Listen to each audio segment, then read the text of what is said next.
කොහොමද ඔයාලට දවසින් දවස ගෙවිලා ගිහින් අපි දන්නේම නැතුව 2025 අවුරුද්දත් ඉවර වෙන්න යනවා. මම මෙහෙම කිව්වොත් තවත් දවස් 65ක් වගේ ගොඩාක් පොඩි අඩු කාලෙකින් අපි 2026 අවුරුද්දට යනවා. ඉතින් අපි හැම වෙලේකම අපි ජීවත් වෙන්නේ බලාපොරොත්තුවක් එක්ක. අපි ඉලක්කත් එක්ක ජීවත් වෙන්නේ. අපිට මේ බලාපොරොත්තු ඉලක්ක වලට යන්න හැම වෙලෙම අපි නොයෙකුත් දේවල් කරනවා. මේ වෙනකොට ඔයාලා ඒ හිතපු පතපු විදිහට ඔයාලගේ බලාපොරොත්තු ඔයාලා ඉෂ්ට කරගෙන ඇති. එහෙම නැත්නම් ඒ බලාපොරොත්තු ඉෂ්ට කරගෙන තවත් අලුත් බලාපොරොත්තුවක් වෙනුවෙන් ජීවත් වෙනවා ඇති. එහෙම නැත්නම් ඔයාලගේ බලාපොරොත්තු මිස් වෙලා කරගන්න බැරි වෙච්ච තත්ත්වයක ඉන්න කෙනෙක් වෙන්න පුළුවන්. ඉතින් ඔයා ඒ කවුරු වුණත් මම හිතනවා මේ වීඩියෝ එක ඔයාලට වැදගත් වේවි කියලා. මොකද 2026 අවුරුද්දට යන්න කලින් තවත් දවස් 65ක් වගේ කාලයක් තියෙද්දි මම අද කතා කරනවා මේ දවස් 65 අපිට මොනවද කරන්න පුළුවන් කියලා. මොකද අවුරුද්දකට අලුත් අවුරුද්දකට සූදානම් වෙනවා කියන්නේ ඒක මේ ලේසි කටයුත්තක් නෙවෙයි. ඉතින් අපි බලමු අද කතා කරමු අපි කොයි වගේ විදිහකටද සූදානම් වෙන්න ඕනේ කියලා. ඇත්තටම මේ මාස දෙකේ අපි කරන්නේ ඒකට ඕනේ අලුත් ගමනකට වෙනසකට ඕන අඩිතාලම අඩුම කුඩුම ටික එකතු කරගන්න එක තමයි. හරි. එතකොට ඔය කතාවේදී එක කොන්දේසියක් තියෙනවා ඔයාලට කරන්න. මගේ මේ වීඩියෝ එක අහලා ඔයාලට හිතෙනවා නම් මෙයා මේ කියන දේ මෙයා මොකක් හරි මොකද මම හැම වෙලෙම කියනවා මම ප්‍රායෝගිකව විඳපු නැති දෙයක් මම ඔයාලට කරන්න කියන්නේ නැහැ. මම පොතක දැක්ක කියලාවත් එහෙම නැත්නම් මම තව YouTube එකකින් දැක්කා කියලාවත් නෙවෙයි. මම ඇත්තටම අත්විඳලා මගේ ජීවිතේ යම් තැනකට මම ඒක කරගත්ත දෙයක් මම අත්විඳපු දෙයක් විතරයි මම ඔයාලත් එක්ක ෂෙයා කරන්නේ. එහෙම නැති දෙයක් මම කියනවා මමත් මෙහෙම දෙයක් ඇහුවා අපි කරලා බලමු කියලා මම කියන්නේ. නමුත් මම ඔයාලට කරන්න කියලා යෝජනා කරන්නේ ඇත්තටම මම කරලා මම අත්විඳපු ඇත්තට මේකෙන් මගේ ජීවිතේට සැනසීමක් ලැබිච්ච දෙයක් විතරයි. ඉතින් එතනදී මම ඔයාලට ඉදිරිපත් කරන පළවෙනි කොන්දේසිය තමයි ඔයාලට අවංක වෙන්න ඕනේ මම මේ කියන process එකේ වෙනසක් ඇති කරගන්න නම්. ඒ කියන්නේ අපි කාටත් වඩා අපි ගැන දන්නේ අපිනේ. කවුරු අපි මොන විදිහට අපි එක විදිහට අපි කියනවා අපි හැමදේම මම මෙයත් එක්ක ෂෙයා කරගන්න කියලා නෑ. හැමදේම ෂෙයා කරගත්තත් අපේ ඇත්ත ස්වરૂපය දන්නේ අපි. අපි තමයි අපි කවුද කියලා දන්නේ. ඉතින් තමන්ට අවංකව මේ වැඩේ කරන්න කොලයක් පැනක් ගත්තත් කමන්නේ මම මේ කියන දේවල් අපි අද එක්සර්සයිස් එකක් විදිහට අපි ඒක කරන්න යන්නේ මම කිව්වේ මම ටිකක් වෙනස් විදිහට මේක ගේනවා කියලා මොකද මේක ඔයාලා මාත් එක්ක කරොත් තමයි ඒක සක්සස් වෙන්නේ පළවෙනි දේ මම අද ඇත්තටම වෙනදට වඩා ඒක අර ස්ට්‍රක්චර්ඩ් විදිහට ලියාගෙනම තියාගත්තා මොකද ඔයාලට එතකොට මාත් එක්ක මේ වැඩේ කරන්න පුළුවන් හින්දා ඉස්සෙල්ලාම බලන්න ඕනේ මම කොහෙද ඉන්නේ කියලා කොහෙද ඉන්නේ කියන්නේ ඔයාලා ඉන්න රටවත් නගරෙවත් ගැන නෙවෙයි මම මේ කතා කරන්නේ. ඔයාගේ ජීවිතේ කොහෙද ඉන්නේ කියන එක. ඉතින් එතනදී තමන්නේ දන්නේ තමන් කොහෙද ඉන්නේ කියලා. අවුරුදු 20 දී තමන් මොනවද හිතුවේ 25 දී මොනවද හිතුවේ 30 දී ඊටත් වඩා වයස කෙනෙක් නම් 35 දී 40 දී අපි ඒ හිතපු දේවල් එක දැන් මං කොහෙද ඉන්නේ. හරි. දැන් ඔයාලා ඉන්න තැන ඔයාලා දන්නවනේ. ඔයාලා ආයෙත් මම කියනවා මේ මං කියන්නේ ඉන්න තැන කියන එකෙන් අදහස් වෙන්නේ අපි ෆිසිකලි ඉන්න ලොකේෂන් එක නෙවෙයි අපේ ජීවිතේ මම මොන වගේ තැනකද දැන් මේ ඉන්නේ. හරි. ඊට පස්සේ අපි කතා කරනවා මට ඇත්තටම යන්න ඕනේ කොහෙටද? එතනදිත් මම කියන්නේ ලොකේෂන් එක. හැබැයි ඒ යන්න ඕන තැන කියන ගෝල් එකේ ලොකේෂන් එකක් ඉන්ක්ලූඩ් වෙන්න පුළුවන්. කෙනෙක් හිතනවා මම ලබන අවුරුද්ද වෙනකොට මම මේ රටට යනවා. එහෙම නැත්නම් මම මේ නගරෙට යනවා. එහෙම නැත්නම් මම මේ ඔෆිස් එකේ වැඩ කරනවා. හරි. ඒ මොක හරි දැන් ඔයාලට ලබන අවුරුද්ද ඉවර වෙනකොට දෙසැම්බර් 31 වෙනකොට ඔයාලට මොකද කරන්න ඕනේ? කොහෙද ඉන්න ඕනේ? මම මේ කෙටි කාලිනික. ඔක අපි ස්ට්‍රැටජික් ලෙවල් එකේ එහෙම නැත්නම් වඩා වෙනස් විදිහකට හදනකොට අවුරුදු 3කට 5කට එහෙම හදාගන්නත් පුළුවන් අපිට. නමුත් අපි හිතමුකෝ කොහොම හරි ඔයාලට අනාගතේ කොතනද ඉන්න ඕනේ? හරි. දැන් ඔයා කොතනද ඉන්නේ? කොහෙටද ඔයාලට යන්න ඕනේ? ඊට පස්සේ අපි බලනවා ඔය කියන තැනට යන්න. අද මම මේ ඉන්න තැන ඉඳලා ඔය කියන තැනට යන්න මට මං ගාව තියෙන දේවල් මොනවාද? ඒ කියන්නේ මට ගයක් තියෙනවා, මට ජොබ් එකක් තියෙනවා, ඒ ටික නෙමෙයි මම මේ කියන්නේ. මේක කළමනාකරණය ගැන ඉගෙන ගත්ත කෙනෙක්ට නම් හරියම පුරුදු සංකල්පයක් මම මේ කියන්නේ. අපි ඒක ඉගෙන ගන්නවා SWOT analysis එකක් කියලා. Strengths, weaknesses, opportunities and threats කියලා අපි ඉගෙන ගන්නවා දෙයක්. එතකොට ඒක මම කිව්වොත් ශක්තිය, දුර්වලතා, අවස්ථා සහ තර්ජන එහෙම නැත්නම් අභියෝග කියලා අපිට කොටස් හතරක් අපේ ජීවිතේ තියෙනවා. මම අද ඉන්න තැනින් ඔය කියපු අලුත් තැනට යන්න මට බලපාන දේවල්. දැන් මම කරන්නේ සාමාන්‍යයෙන් මම ඔයාලා කොලයක් අරගෙන A4 sheet එකක් අරගෙන ඇත්තටම මම මේක ඉස්සලාම මගේ ජීවිතේ ඉගෙන කලින් ඕක කරා මම හැබැයි සංකල්පයක් කියලා දන්නේ නැහැ. හැම වෙලෙම මම ඇනලයිස් කරා මට පුළුවන් දේ මොනවාද මට බැරි දේ මොනවාද කවුද මට උදව් කරන්න ඉන්නේ මට මොනවාද තියෙන ඔපචුනිටිස් අවස්ථා මොනවාද මට එතනට යන්න බැරි නම් ඇයි යන්න බැරි බාධා මොනවාද කියලා ඕක මම කාලයක් තිස්සේ කරා. හැබැයි මං සංකල්පයක් විදිහට මං කල්පනාකරන ඉගෙන ගන්නකොට ඉගෙන ගත්තාම මං ඉදාම රෑ A4 sheet එකක් හතරට බෙදලා strengths weaknesses මගේ තියෙන ශක්තියින් මගේ තියෙන දුර්වලතා ඒක කාටත් වඩා දන්නේ මම ඊට පස්සේ මම ලියාගත්තා මට තියෙන අවස්ථා මොනවාද opportunities මොනවාද මට තියෙන threats එහෙම නැත්නම් මට තියෙන තර්ජන එහෙම නැත්නම් මට තියෙන අභියෝග මොනවාද කියලා. ඔන්න ඔය කාරණා දෙකේ අපි උඩින් ලියුවනේ strengths and weaknesses ශක්තියින් සහ දුර්වලතා ඒවා අපි ගාව තියෙන දෙයක්. ඒක අපි ඇතුලේ තියෙන දෙයක්.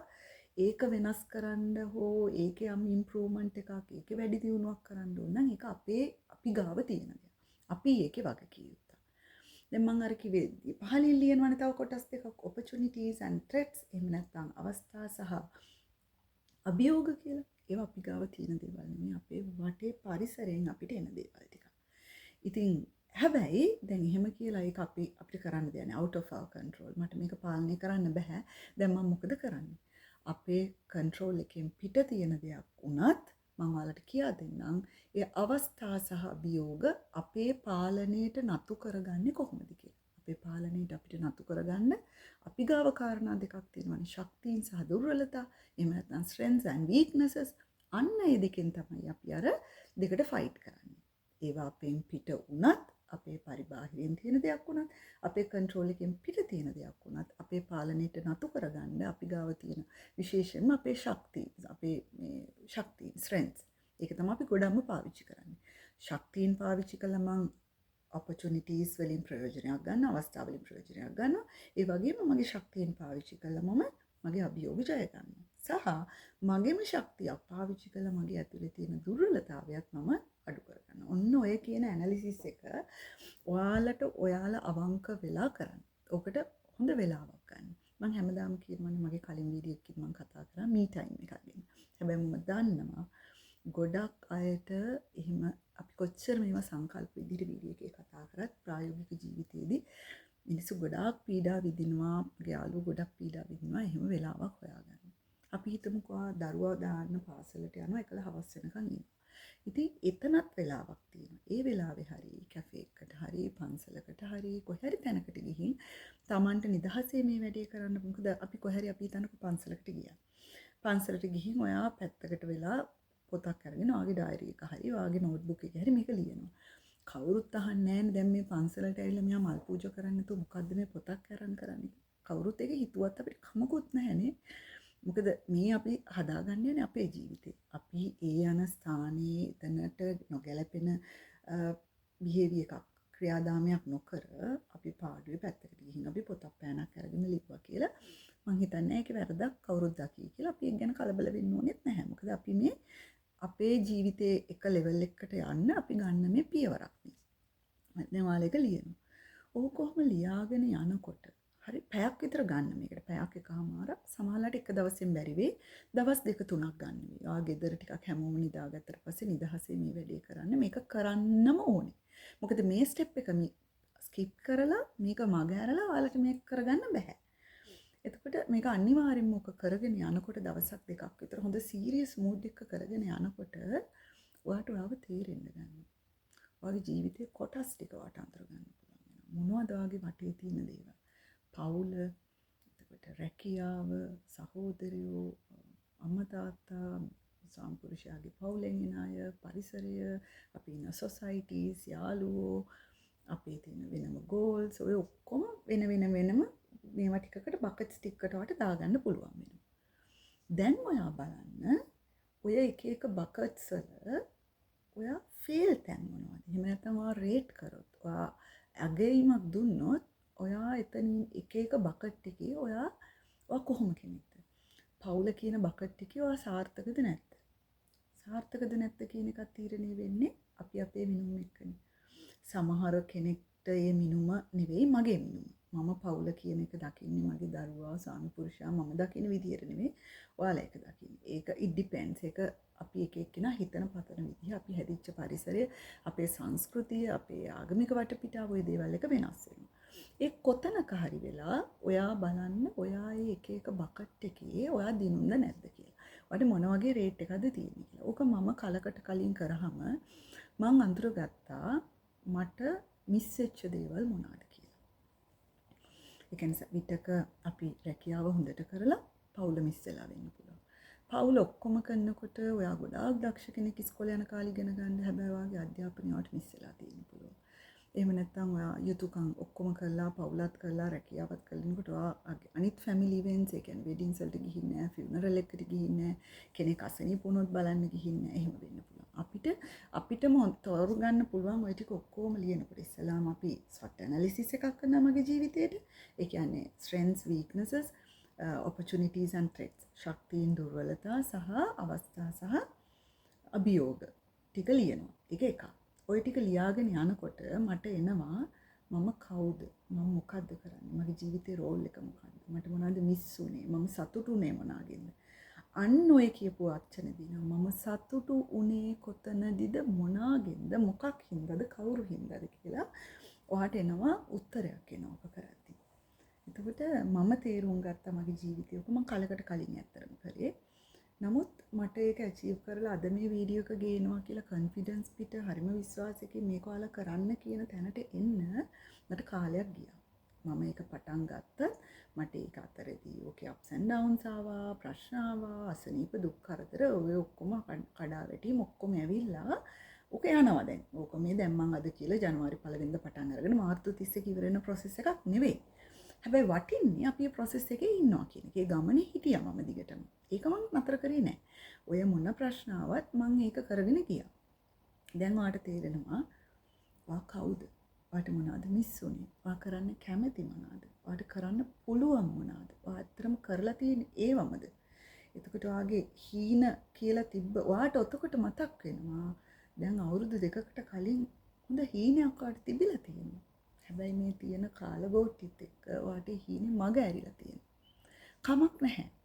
ආය අවදි කරගන්න මේ දේවල්. බලන්න කොහොමද ඔයාට මොනවටද ඔයා කැමති දැන් විතක ඔයාට හිතිලා ඇති සමහර වෙලාවට ඔයාට හොඳට චිත්‍ර අඳින්න පුළුවන් කෙනෙක් වෙන්න ඇති. ඔයාට හිතිලා ඇති මටම මගේම කියලා ව්‍යාපාරයක් කරන්න ඕනේ කියලා. ඔක හිතේ තියෙන්න ඇති. කොහේ හරි ඔයා මෝල් එකකට හරි කොහේ හරි තැනකට shopping ගිය වෙලාවක කවුරු හරි ලේඩි කෙනෙක් ඇක්ටිව්ලි ආගේ බිස්නස් එක කරලාගෙන ඉන්නවා දකින්න YouTube එකේ Facebook එකේ එහෙම නැත්නම් ටෙලිඩ්‍රාමා එක මූවී එකක ඔයා දකින්න ඇති. දැකලා වට හිතෙන්නේ මමත් කවදා හරි එහෙම කරනවා කියලා. ඒකල ඔයා ඒක හැමම හිතේ තියාගෙන ඔයාගේ දිනදා ජීවිතේට ඔයා බිසී වෙන්නේ නැති. හරි. දැන් ඔයා දන්නවා. ඔයාගේ ශක්තියින් දුර්වලතා දන්නවා. අවස්ථා අභියෝග දන්නවා. ඔයා දැන් කොහෙද ඉන්නේ කියලා දන්නවා. යන්න ඕනේ කොහෙද කියලා දන්නවා. ඔය අතරේ ඔයාට මගහැරිච්ච දේවල් ඔයාගේ දක්ෂතා මොනවාද? ඔයාගේ අස්සේ හැංගිලා අර ඇඟේ තියෙන දේ කියන්නේ. ඇඟේ මම මේක වීඩියෝ එක අද ටිකක් දික් වෙයි. එහෙම වුණොත් මම කොටස් දෙකකට ගෙනෙයි. ඇඟේ තියෙන එක අඳුරගන්න. මට ඒ ඇඟේ තියෙන එක අඳුරගන්න මම ගොඩ කලකට කලින් අඳුරගත්තා. නමුත් ඒ ඇඟේ තියෙන එක මට එළියට දාලා මේ විදිහට ජීවිතේ දිනන්න මට එක එක අපේ ජීවිතේ එනවනේ එක එක දේවල් එහෙම තිබ්බා. මගේ ඇඟේ තියෙන්නේ මම දැනුම බෙදෙන එක. මම දන්න දේ බෙදෙන එක තමයි මගේ ඇඟේ තියෙන එක. මම බැලුවා මේ ඇඟේ තියෙන දේෙන් මට මොනවද කරන්න පුළුවන් කියලා. ඉතින් මට කලකට කලින් ඒකේ මට අවස්ථාව ලැබිලා මම ඇකඩමික්ස් වලට මම අධ්‍යාපන ශාස්ත්‍රයේ මේ විදිහට දැනුම බෙදෙන පැත්තකට මාව ඇත්තටම මේ ඒක ඉබේ දෙයක් වෙන දෙයක් නන් නෙවෙයි මම වලට හැම වෙලෙම කියලා. මට කිසිම දෙයක් කවුරු ට්‍රේක් තියලා එන්න මේක තමයි වට හිමි දෙය කියලා නම් දුන්නේ නැහැ. හැබැයි මට මිනිස්සු උදව් කරා ගොඩක්. මම එහෙම කියලා මම මේ හැමදේම තනියම කරගත්තේ මට කවුරුත් හිටියේ නෑ එහෙම වුණේ නෑ. මට ගොඩාක් උදව් කරන්න මිනිස්සු මගේ වටේ හිටියා. ඒ මිනිස්සුත් මට නිකන් ලැබුණේ නැහැ. මමත් ඒ මිනිස්සු වෙනුවෙන් යම් කැපකිරීමක් කරා. ඒ කියන්නේ ඒකේ පළවෙනිම තැන මගේ අම්මා මහත්තයා දුව කියන තැනින් පස්සට එනකොට මගේ වටේ හිටපු කීප දෙනෙක්ම මෙතන හිටිය. ඒ අය ඒ උදව් කරන ගානට උනත් පත් කරගන්න මම යම් කැපකිරීමක් කරා. මොකද කිසිම දෙයක් අපිට නිකන් ලැබෙන්නේ නැහැ. අපි ඒ වෙනුවෙන් ලොකු මහන්සියක් ගන්න ඕනේ. දැන් එතකොට හරි. දැන් ඔක්කොම ටික මම හිතන්නේ ඔයාලට ඕන කරන දේවල් ටික දැන් තියෙනවා ළඟ. දැන් අපි ලියන්න පටන් ගමු. දැන් ඔයාගේ ෆියුචර් එක ඔයා ලියන්න පටන් ගන්නවා. හරිද? දැන් ඔයා ලියනවා මට අහවල් දවසේ එනකොට මෙහෙම කරන්න. ඔන්න මම ඔයාලට දැන් කියන්න යන්නේ. ඔයාලා දෙසැම්බර් 31 රෑ වෙනකොට ඔයාලගේ මොබයිල් ෆෝන් එකට එහෙම නැත්නම් ඔයාලගේ බිත්තියේ බෝඩ් එකට ඔයාලගේ කම්පියුටර් එකට දාගන්න පුළුවන් විෂන් බෝඩ් එකක් හදන්න ඕන පරිසරයේ තමයි මම ඔයාලට කිව්වේ. ගිය දෙසැම්බර් 31 මගේ දුවත් එක්ක එකතු වෙලා. මට එහෙම ලොකු ක්‍රියේටිව් වැඩ කම්පියුටර් එකේ කරන්න බෑ. දුව තමයි මට ඒක හදලා දුන්නේ. ඒක අර ගොඩාක් පුද්ගලික දෙයක් හින්දා මට ඔයාලත් එක්ක ඇත්තටම ස්ක්‍රීන් එකේ නැත්තම් මම ෂෙයා කරන්න තිබ්බනම් මම සතුටුයි. දෙසැම්බර් 31 මට දුව මගේ අදහසට අනුව මට විෂන් බෝඩ් එක හදලා දුන්නා. ඉතින් මම ඒක අචීව් කරගෙන තියෙනවා දැන්. විෂන් බෝඩ් එකේ තිබ්බ දේවල් දැන් මේ වෙනකොට මට එකම දෙයක් තියෙන විෂන් බෝඩ් එකේ මට මිස් වෙච්ච දේ ඒ දෙන්න මංගාව මේ වෙලාවේ නෑ. නමුත් මම දන්නවා ඒකත් කොයි වෙලේද යාලා මංගාවට එන්නේ කියන එක. ඒක මට ප්ලෑන් එකක් තියෙනවා. ඉතින් මම ඒක ඒ වෙනුවෙන් නිදි මරපු රාත්‍රියෙන් සමහර දවස් තිබ්බ මම දවසට පැය 2ක් නිදාගත්තා. එහෙමත් නිදාගත්තේ නැති දවස් තිබ්බා. පැය 24ම හැරලා හිටපු දවස් තිබ්බා. අඬපු දවස් තිබ්බා. මම වැටිච්ච දවස් තිබ්බා. මිනිස්සුන්ගෙන් මම බැනුම් අහපු තැන් තිබ්බා. මිනිස්සු මාව විවේචනය කරපු තැන් තිබ්බා. එතකොට ඔය ඒ විෂන් බෝඩ් එකට මේ මං අද ඉන්න තැන ඔයාලා මාව පුද්ගලිකව දන්න අය දන්නවා. මේක මගේ අවුරුදු 20ක් පුරාවට දැකපු හීනයක් නේ. මම මේ අද භුක්ති විඳින්නේ අවුරුදු 20ක් පුරාවට. ලේසියද මිනිස්සෙක්ට ඉච්චර කාලයක් ඉවසගෙන ඉන්න එක. ඒ අතරේ හැබැයි මේ අවුරුදු 20 පුරාවටම මම ජීවිතේ වින්දා. අනේ මට අර හීනෙට යන්න ඕනේ, අතෙන්ට යන්න ඕනේ, අරක කරන්න ඕනේ, මේක කරන්න ඕනේ කියලා මම ඒක ගැන හිතේ නැහැ. ඒක වෙනම යනවා මගේ බෑග්ග්‍රවුන්ඩ් එකේ යනවා. හැබැයි මම එදාට තිබ්බ ජීවිතේ වින්දා. මම පුද්ගලිකව දන්න අය දන්නවා මම කොහොමද එදාට ජීවිතේ වින්දේ කියලා. මට ඒ වෙලාවට කරන්න තියෙන දේ මම උපරිම සතුටින් වින්දා. ප්‍රශ්න නැතුව නෙවෙයි තිබ්බා. හැබැයි මම ඒක වින්දා. මේ තැනට මම මේ අද මේ කතා කරන කොන්ෆිඩන්ස් කියන තැන මේ ඉවර වෙලා නැහැ මගේ ජීවිතේ. තව ඉස්සරහට තව ටිකක් තියෙනවා. ඒ ටිකත් එකටත් මම මේ සැලසුමින් යනවා. ඒක සමහර ලාවට මම හිතන ඉක්මනටම වෙන්නේ නැහැ. හැබැයි මට දැන් හොඳටම පුරුදු ඉවසලා මම ඒකට පුරුදු වුණා. ඉතින් මට ඉවසීමත් එක්ක මම හිතනවා මට මේ දේවල් ඉතුරු ටිකක් මට ලැබෙනවා කියලා. ඉතින් දැන් හරි ඔයාලගේ ෆියුචර් එක ඩිසයින් කරගන්නවා අනාගතේ. දැන් ඔයාලා විෂන් බෝඩ් එකට එනවා. හැබැයි ඒ හැම වෙලාවකම අහන්න ඕන ප්‍රශ්නයක් තියෙනවා. මෙන්න මේ ලිස්ට් ඩවුන් කරගත්ත ටික මගේ විෂන් බෝඩ් එකට මම ඇතුල් කරේ ඇයි කියන ප්‍රශ්නය අහන්න. මොකද ඒ why කියන තැන නැතිකොට ඇයි කියන තැන නැතිකොට ඔයාලට ගොඩක් අය ওই විදිහට විෂන් බෝඩ් හදන්න ඇති, ওই විදිහට ලිස්ට් කරන්න ඇති, ජර්නලින් කරන්න ඇති, ලියන්න ඇති, ඩයරිස් ලියන්න ඇති. ඔයාලා ගොඩක් දේවල් කරන්න ඇති. ඔයාලට මිස් වෙච්ච එකක් තියෙනවා. ඔයාලා ඒකේ ඇයි කියන එක ඇනලයිස් කරේ නැහැ. මොකද ගොඩක් වෙලාවට අපි ගොඩක් දේවල් කරන්නේ තව කවුරු හරි කරන විදිහට. කාගේ හරි දෙයක් දැක්කහම මං හිතන එක මට කරගන්න පුළුවන් කියලා. හැබැයි මම කාගේවත් දෙයක් දැකලා නෙවෙයි මගේ ජීවිතේ මම ගියේ. මම මෙහෙමයි අපි පොතක් කියවනවා, මූවි එකක් බලනවා, තැනකට ගිහින් තමයි වෙන්නේ. ඒක අර උපතින්ම අපිට කියලා දේවල් එනවා අඩුයිනේ. ඒවත් එකතු වෙලා නමුත් මම හැම වෙලේම මගේ ප්ලෑන් එක හදාගත්තේ අන්න අර සොට් එකේ ඉඳලා. මම දන්නවා මට කරන්න පුළුවන් දේ, මට තියෙන අවස්ථා, මගේ සාමියාගෙන් මට කොහොමද ඒකට තියෙන්නේ, මගේ පරිසරයේ, මගේ ෆැමිලි එක මම හැදිච්ච විදිහක් තියෙනවා, මම අඳින්න පළඳින්න පුරුදු වෙච්ච විදිහක් තියෙනවා, මට දුවෙක් ඉන්නවා, මගේ අධ්‍යාපන මට්ටමත් එක්ක මට ගැලපෙන දේවල් ටිකක් තියෙනවා. ඔය ටිකේ මට තියෙනවනේ රාමුවක්. ඔය රාමුවේ ඉඳලා තමයි මගේ දේවල් හදාගත්තේ. සහ මගේ හිතේ තියෙනවනේ ඇයි කියන ප්‍රශ්නේ අහුවාම මම ඇයි YouTube channel එකක් කරන්නේ? කෙනෙක්ට හිතෙන්න පුළුවන් ඒක ආදායම් මාර්ගයක් වෙන්න පුළුවන්. හැබැයි මම YouTube channel එකක් කළා. ඇයි මම මෙහෙම සිංහලෙන් වීඩියෝ කරන්නේ? මම පටන් ගත්තේ මැත්ස් උගන්වන්න. ඇයි මම මෙහෙම සිංහලෙන් වීඩියෝස් කරන්නේ? ඒකට කාරණයක් තියෙනවා. ඒ කාරණේ පිරිසිදු වෙනකොට තමයි ඔයාලට ඒ ගෝල් එකට යන්න පුළුවන්. අපි කොච්චර දේවල් කිව්වත් අපි මෙහෙම ටාගට්ස් හදනවා, මම අරක කරනවා, මේක කරනවා. ඒකේ ඔය why කියන එක, ඇයි කියන එක පිරිසිදු නැත්තම් අනිවාර්යෙන් අපි ෆේල් වෙනවා. ඉතින් ඔයාලා මෙච්චර කාලෙ ඔයාලට මිස් වුණා නම් බලන්න ඔය ඇයි කියන ප්‍රශ්නය අහලා බලන්න. ඇයි මට මේක අචීව් කරන්න ඕනේ? මොකක් හින්දාද? එහා ගෙදර කෙනා කරපු හින්දාද? එහෙම නැත්නම් නැන්දගේ දුව කරපු හින්දාද? ලොකු තාත්තගේ පුතා කරපු හින්දාද? නැහැ. මගේ පන්තියේ හොඳම යාළුවා මටත් වඩා පහලින් හිටපු මටත් වඩා ලකුණු අඩුවෙන් ගත්ත කෙනා කරපු හින්දාද? නැහැ. මේක මම කරන්න ඕනේ. මට ඕන හින්දා මට ඒකට ඇයි කියන්න පුළුවන්. හරිම සාධාරණ මේ විශ්ව ධාතුවට මේ විශ්ව මේ ධාතුවට ගැළපෙන දෙයක්. එයා පහසුවටපත් වෙන දෙයක් වෙන්න ඕනේ. මගේ අරමුණ හැම වෙලෙම මේ විශ්වය රිද්දන්නේ නැති දෙයක් වෙන්න ඕනේ. මේ අපේ වටේ ඉන්න මිනිස්සුන්ට රිදෙන්නේ නැති අපේ වටේ ඉන්න මිනිස්සුන්ට මම හැම වෙලෙම කියන්නේ අපි කරන කියන දේවල් අනිත් මිනිස්සුන්ට මේ පිරිප්පැන් ටිකක් වගේ සහනයක් වෙන්න ඕනේ. අපි ඒ කියන දේවල් කරන දේවල් අපේ අරමුණු අනිත් මිනිස්සුන්ට කරදරයක් නොවෙන්න ඕනේ. අන්න එතකොට වාට ඔයාගේ පාර ක්ලියර් වෙන්න පටන් ගන්නවා. මොකද දැන් ඔයා ඇනලයිස් කරලානේ පටන් ගත්තේ. ඔයාගේ SWOT ඇනලිසිස් එක කරා. ඔයාගේ ශක්තියින් දුර්වලතා අඳුරගත්තා. ඔයාට තියෙන අවස්ථා අභියෝග අඳුරගත්තා. ඔයා ඉන්නේ කොහෙද කියලා දන්නවා දැන්. ඔයා යන්න ඕනේ කොහෙටද?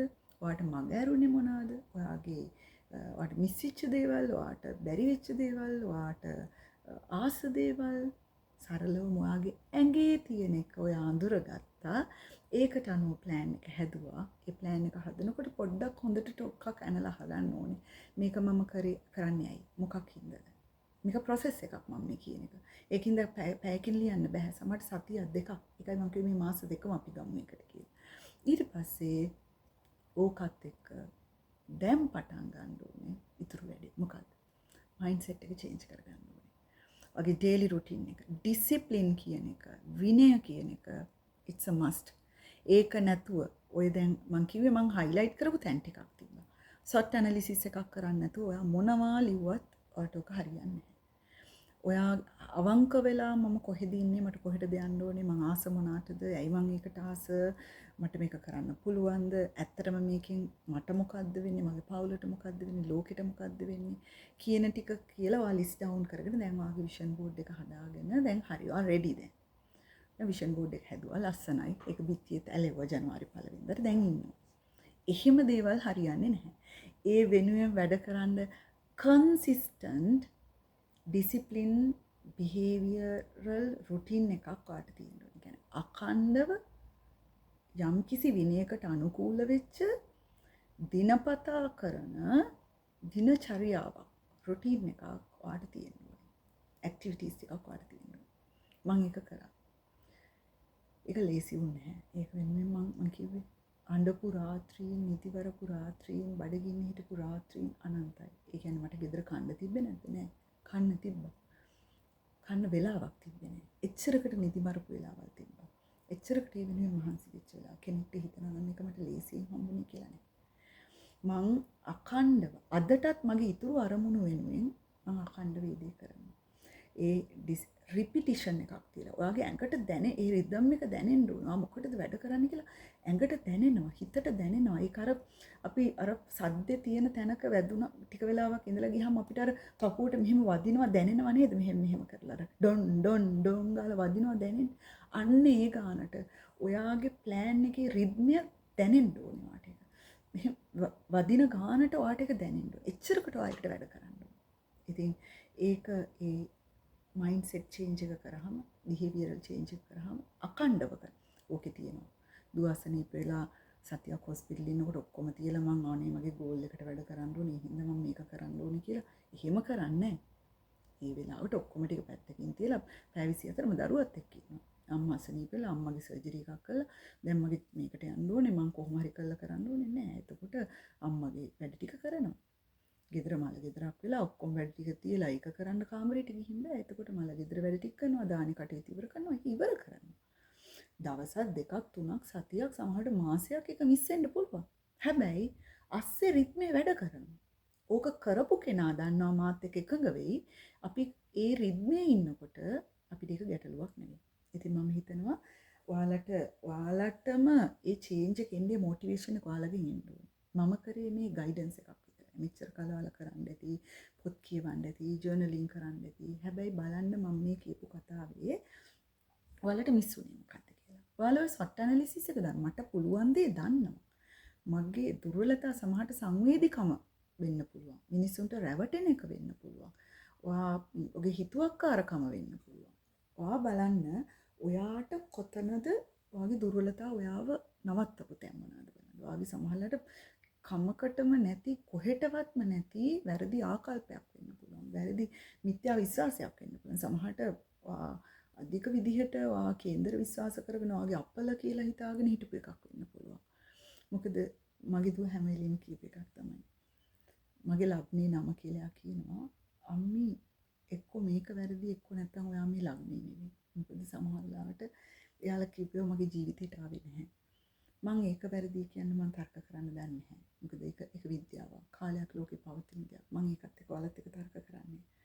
හැබැයි මම මේ හැම දෙයකටම වඩා විශ්වාස කරපු දෙයක් තිබ්බා.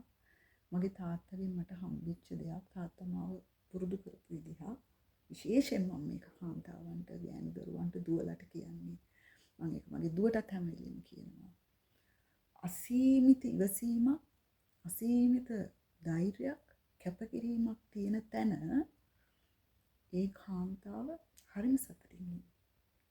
ඒකට තව දහම එකතු වුණාම, ඒකට තව ගුණධර්ම එකතු වුණාම, ඒකට තව උදව් කරන්න පවුලේ උදවිය ආවහම, පොතපත කියවන්න කැමති කෙනෙක් වුණාම, තමන් වැරදි බව පිළිගන්න කැමති නිහතමානී හිතක් තියෙන කෙනෙක් වුණාම ඒවා තව ලස්සන වෙනවා. අපි අර නිකම්ම කේක් එක කනවට වඩා ටිකක් ඩෙකොරේට් කරලා එහෙම නැත්නම් ප්ලම්ස් ටිකක්, කජු ටිකක් දාලා කනකොට රස වෙනවා වගේ. අන්න ওই ටික ඔක්කොම තියෙන කාන්තාව ගොඩාක් සතුටින් ජීවත් වෙනවා. ඉතින් මං හිතන්නේ මම ඔයාලට දවස් 65කදී කරන්න වැඩක් කිව්වා. ඒ 65 ඇතුළත මොකද මමත් ඒක කරනවා. දැන් අද නොවැම්බර් 1 වෙනිදා ඉඳන් මම ඒක කරනවා. මම අලුතෙන් ආය විෂන් බෝඩ් එක වෙනස් කරන්න ඕනේ. මොකද මම දැන් මගේ ඕන ටික දැන් ඒ ටික අයින් කරලා අලුත් ටිකක් දාගන්න ඕනේ. අපි මූව් වෙන්න ඕනේ. අලුත් දේවල් හදාගන්න ඕනේ. සමහරට ගිය දෙසැම්බර් 31 තිබ්බ එක ඒ එතන නෙවෙයි මම දැන් අද දකින්න ලෝකෙත් එක්ක මම හදන දේ වෙනස් වෙනවා. හැබැයි ඒක Tamanට සාපේක්ෂව ඒ තමන්ගේ දේවල් එක්ක හදාගෙන යන්න. ඉතින් මම ආරාධනා කරනවා. තවත් දවස් 65ක් තියෙන්නේ. මම කරපු දේ තමයි මම ෂෙයා කරගත්තේ. මම ඒක විඳින හින්දා, විඳින සතුට දන්න හින්දා මම කැමති මම මේ අද විඳින සතුට සැහැල්ලුව තවත් එක කාන්තාවක් හරි, එක අම්මා කෙනෙක් හරි, එක දුවෙක් හරි, එක සහෝදරියක් හරි මේක විඳිනවා නම් මම හිතන්නේ ඒක තමයි මේ වීඩියෝ එකක් කරන්න දහසකුත් වැඩ අතරේ පේන්නේ නැති වැඩ ඉවරෙච්ච හැටි මේ වීඩියෝ එක කරන්නේ. ඉතින් එහෙම කරන්න හේතුව මගේ why question එක. ඇයි කියන එකේ හේතුව මම සතුට බෙදන්න කැමතියි. මොකද මම දන්නවා සතුට බෙදන්න සතුට මං ගාව තියෙන එක. සතුට කියන එක දන් දෙන්න මට සතුට ලැබෙන එක. ඉතින් මම සතුටින් ඉන්න කැමතියි, සැනසීමෙන් ඉන්න කැමතියි. ඉතින් මම ඔයාලට ආරාධනා කරනවා මම ගොඩක් දුක් විඳලා ගොඩක් මහන්සියෙන් හොයාගෙන අද විඳිනේ සතුට සැනසීම ඔයාලටත් විඳගන්න මගේ මේ වීඩියෝ එකෙන් යම්කිසි උදව්වක් වුණා කියලා මොනවා හරි දෙයක් තියෙනවා නම් මේ ස්ටෙප්ස් වල මිස් වුණා කියලා ඔයාලට ටැග් කරන්න පුළුවන්. ඉතින් මම අර වෙනදා මම මුකුත්ම බලන්නේ නැතුව කතා කරේ. නමුත් මට මේ ටික පිළිවෙලට කියන්න ඕන හින්දා මම ලියාගෙන මේක කතා කරේ. හරි. ඉතින් විනාඩි 30කටත් කිට්ටු වෙන්න ආවා. අහන් හිටියට ස්තුතියි. බලන් හිටියට ස්තුතියි. ඉතින් කරලා බලමු. හැමදාම කියනා වගේ කරලා බලලා කියන්න වෙනසක් ජීවිතේ වුණාද කියලා. මම හිතනවා ලබන අවුරුද්දේ නොවැම්බර් 1 වෙනිදාට මම මේ වීඩියෝ එක කරද්දි මම මේ විදිහම වීඩියෝ එකක් නොවැම්බර් 1 වෙනිදා ජීවත් වුණොත් කරනවා. අපි බලමු ඔයාලගේ ජීවිත කොච්චරක් ඉස්සරහට ගිහින්ද, මගේ ජීවිත කොච්චරක් ඉස්සරහට ගිහින්ද. අපිට එහෙම බැරි වුණා නම් කොහෙද වැරදුනේ කියලා අපි කතා කරලා අපි ඒ වැරදි ටිකත් හදාගෙන ඉස්සරහට යමු. හරි එහෙනම් 2026ට සූදානම් වෙන්න තවත් දවස් 65යි තියෙන්නේ. හිතුවත් කරන්න බැරි දෙයක් මේ ලෝකේ නෑ. අපි මේ හැමදේම ජීවිතයේ දේවල් වෙනස් වෙවි යන මේ හැමදේම අපිට අයිති දෙයක්. ඉතින් අපි ඒවා ළඟා කරගමු. හරි යාළුවනේ එහෙනම් ඉතින් දවස් 65 මහන්සිලා වැඩ කරන්න.